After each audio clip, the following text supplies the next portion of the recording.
Salut Charlie. Salut. Comment ça va? Eh ben ça va bien et toi? Ça va très bien. Je m'appelle Charlie, je suis le directeur d'Urban Park à Alès et je suis un des co-gérants de la société.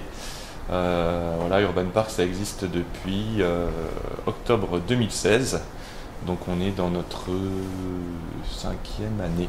C'est plutôt l'éclate. Comment t'es venu l'idée de ce projet? C'est pas moi qui ai eu l'idée du projet, moi c'est mon groupe d'associés avec qui je travaille, qui sont venus me trouver parce que je donnais des cours de roller et de skate à leurs enfants et ils avaient ce projet de parc de loisirs avec un skatepark et en discutant avec eux et puis à force de m'intéresser au projet, j'ai fini par m'y associer, donc c'est un peu c'est pas par hasard, mais disons que à la base j'étais pas forcément destiné à monter une entreprise, mais voilà, ça s'est fait de fil en aiguille et c'est arrivé. Ça c'est la technique à l'américaine. On était un peu plus de 2 à travailler au départ et maintenant on est 8. Du coup, voilà, le restaurant s'est développé, le club de skate et de roller et de trottinette, les événements, le parc de loisirs, voilà, donc c'est... Tu peux nous décrire un peu l'activité ici? Disons qu'on a plusieurs casquettes, c'est ce qui fait un peu l'ambiance du lieu, qui est un lieu assez vivant parce qu'on peut y faire pas mal de choses. Le cœur un peu du travail, c'est le parc de loisirs qui est derrière moi, donc ça c'est un endroit où vous pouvez faire de l'acrobranche à l'intérieur, vous pouvez faire du trampoline et du skatepark. Tout ça encadré par des moniteurs qui surveillent les enfants ou les adultes d'ailleurs, parce que toutes les activités sont ouvertes jusqu'aux adultes, qui fonctionnent surtout les vacances scolaires, le mercredi après-midi et les week-ends. Après là on est dans la salle du resto, donc on a monté aussi un restaurant qui a pris pas mal d'ampleur parce qu'il est entièrement bio et local. On a pas mal travaillé pour offrir une gamme dont on est assez fier, qui est assez qualitative. Et du coup, on commence à avoir une clientèle qui vient régulièrement en semaine, en soirée, pas forcément pour faire du skate. Voilà, on a un club de skate qui donne des cours plusieurs fois par semaine toute l'année.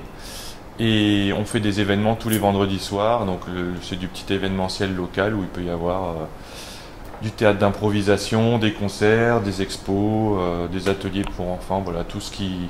C'est en fonction de ce que les assos ou les acteurs locaux nous proposent aussi. Toutes ces activités mélangées, en fait, ça crée un peu cette ambiance Urban Park où il y a toujours...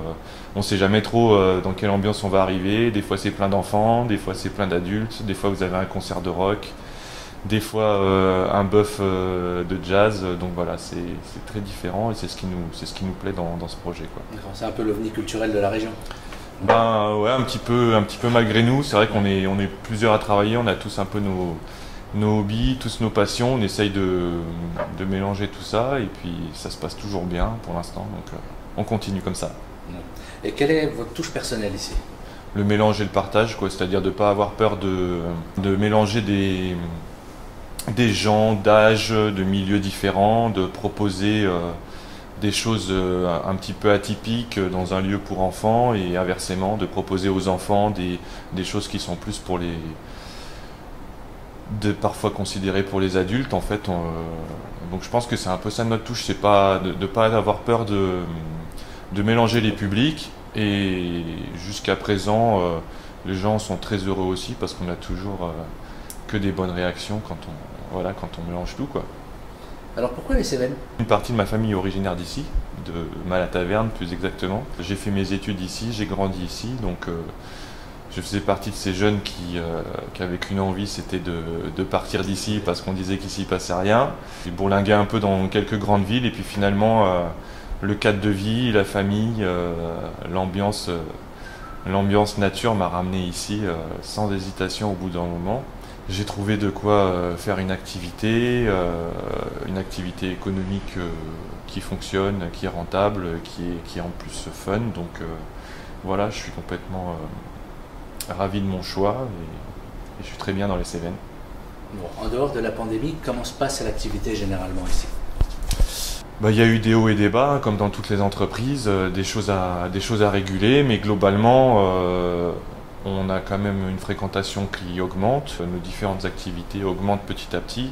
Nous, on propose une qualité meilleure d'année en année, c'est-à-dire que ce soit au resto, que ce soit dans l'encadrement de notre activité, de notre club de skate, on essaye toujours de s'améliorer. Donc on est plutôt dans une phase montante, on va dire, quoi. Au bout de 4 ans, on a atteint, on va dire, un équilibre qui est bien. On dit souvent que dans les boîtes, c'est les 3 premières années qui sont difficiles. Effectivement, nous, c'est un peu ce qu'on a vécu. Et là, dans la 4e année, on a trouvé un équilibre et un confort de travail qu'on aimerait pouvoir continuer, quoi. Dès que cette pandémie, on l'espère, sera terminée. Le lieu où tu te ressources, où vous ressourcez ici? Moi, c'est la vallée où j'ai grandi, où j'habite, là, qui s'appelle la vallée du Galaison, où il y a une petite rivière qui a été bien protégée, qui est encore bien sauvage. Et pour moi, c'est un petit paradis sur Terre. Donc, j'habite à côté, je peux y aller à pied. C'est vraiment mon lieu où je me ressource. Et tu as une adresse à nous conseiller ou un... Ah, il ne faut pas dévoiler les coins secrets. La vallée du Galaison, bah, après, elle est quand même connue. Hein. Il y a le pont des Camisards et tous les petits gourds qu'il y a à la suite. Après, s'il y a quelques petits spots secrets, ça... Tu te les gars. Je pourrais pas les divulguer, sinon je vais me faire des ennemis, quoi, c'est sûr. Donc si tu pouvais être quelqu'un d'autre le temps d'une journée, qui et pourquoi? Ah, la question difficile. Disons que moi, comme je suis plutôt du type sportif, c'est vrai que si je pouvais choisir, je choisirais un artiste ou une artiste. Voilà, quelqu'un qui a un talent artistique dans la musique, la peinture, la photo, je ne sais pas, la sculpture. Enfin voilà, toutes ces choses moi qui me font un peu rêver mais auxquelles j'ai pas vraiment accès. Donc on va dire une journée dans la peau de Neil Young, un chanteur des années 70 que j'aime beaucoup, qui joue toujours d'ailleurs.